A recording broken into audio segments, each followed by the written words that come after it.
9. Il jeta un coup d'œil par la fenêtre. Seulement 4 pneus en tout. Un gros machin à nodosité fait pour aller dans les champs, monté sur un pick-up Ford. L'engin avait une suspension rehaussée, une rampe de projecteur sur le toit, un filtre à air extérieur comme une cheminée d'usine et un treuil à l'avant. On devinait 2 silhouettes massives dans la pénombre de la cabine. Des silhouettes au cou épais et aux épaules de lutteurs.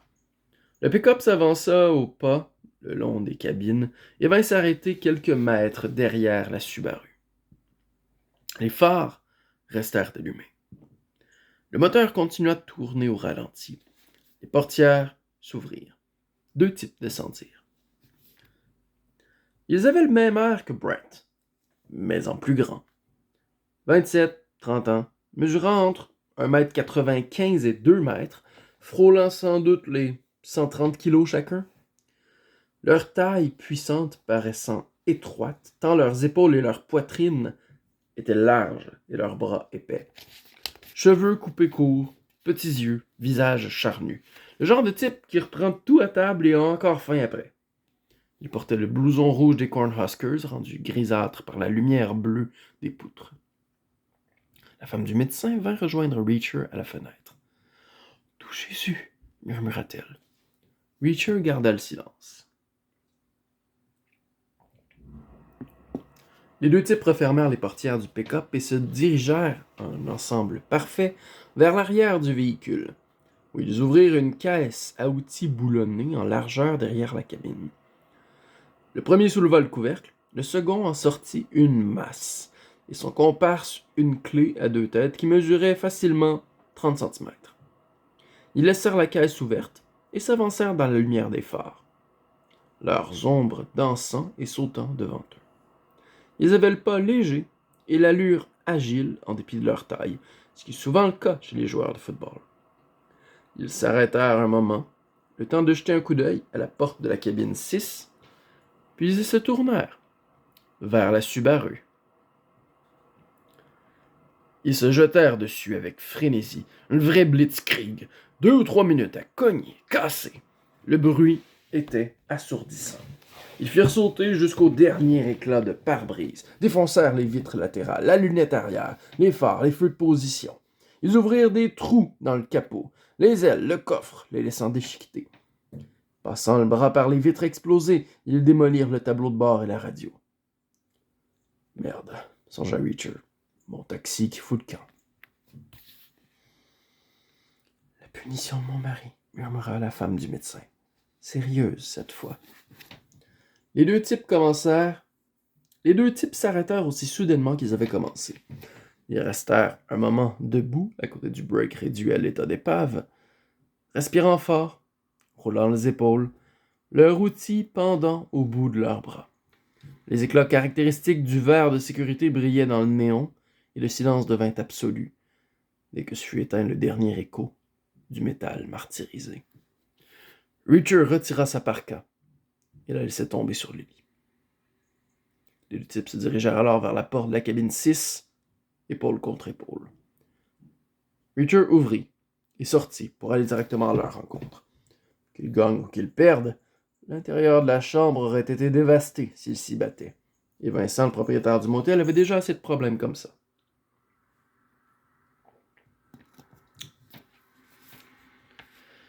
Les 2 types s'arrêtèrent à environ 3 mètres et restèrent immobiles, côte à côte, symétriques, leurs armes pendant à leurs bras extérieurs, 4 mètres cubes d'os et de muscles, une quart de tonne de steak empourpré et haletant dans la fraîcheur de la nuit.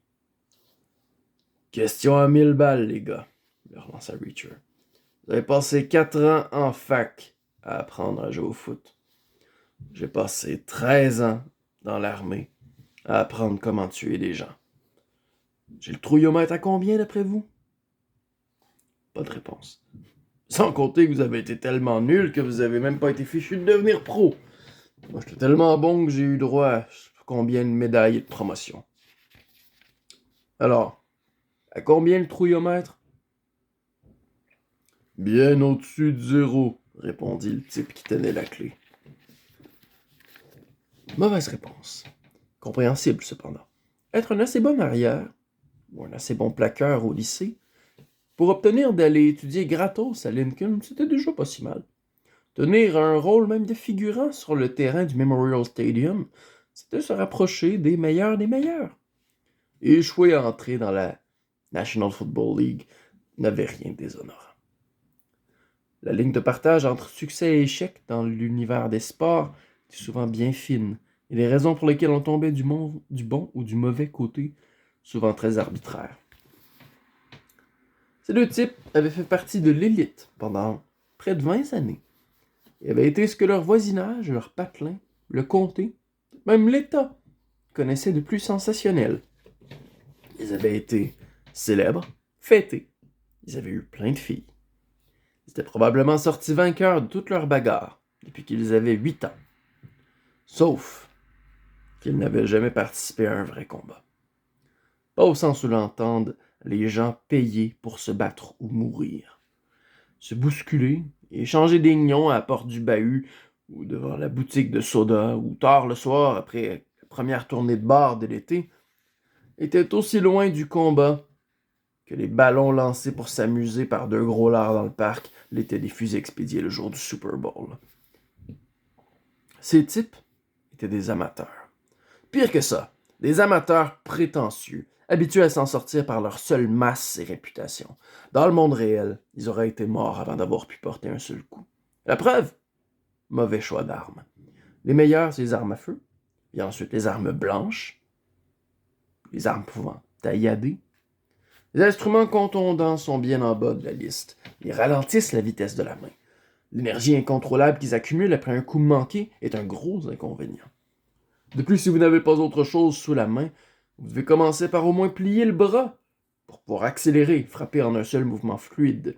Et pour couronner le tout, ces deux types se tenaient épaule contre épaule, armes pendant, l'un à sa droite, l'autre à sa gauche, ce qui les obligeait à faire un swing, c'est-à-dire projeter la masse ou la clé vers l'arrière et arrêter le mouvement et la reprendre vers l'avant. La première partie de ce mouvement enverrait un message explicite. Et ça valait tous les avertissements du monde. Aucune surprise. Autant publier une annonce dans le journal, envoyer un télégramme par la Western Union. Reacher sourit. Ayant grandi dans des bases militaires tout autour du monde et descendant d'une lignée de Marines durs à cuire, il avait parfait son éducation dans les bagarres avec les jeunes indigènes tolérant mal la présence américaine, aussi bien dans les îles du Pacifique que dans les contre-allées humides de l'Europe.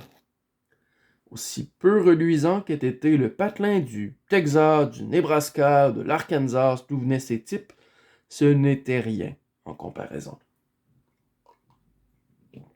Pendant qu'ils étudiaient dans leur manuel, apprenaient à courir, sauter et attraper, il avait, lui, été mis en miettes et rebâti par le genre de spécialiste capable de vous rompre le cou si vite qu'on s'en rend compte qu'au moment où on veut bouger la tête et qu'elle roule dans le caniveau sans le reste du bonhomme.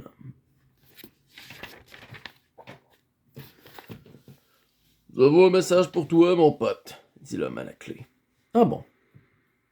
En fait, c'est plutôt une question. »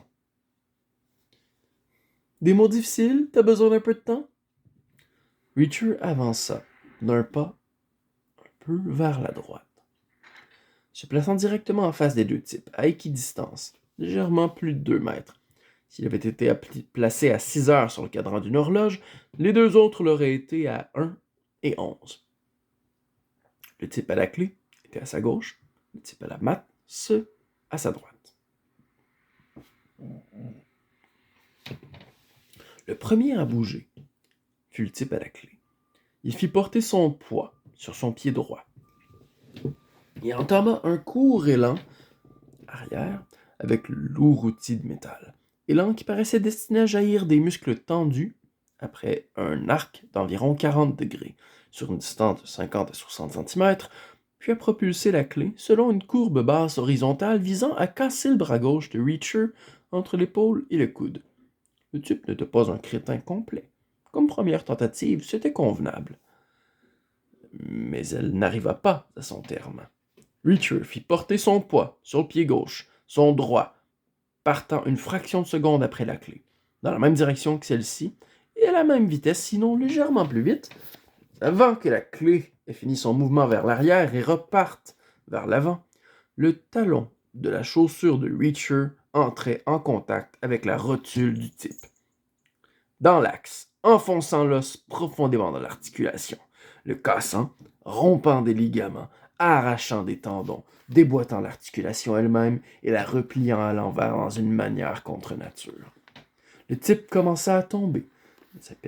À peine avait-il dégringolé de 2 ou 3 centimètres, et avant qu'un premier hurlement de douleur soit sorti de sa gorge, Reacher le contournait par l'extérieur et le repoussait d'un coup d'épaule, l'effaçant de sa mémoire, oubliant tout de lui.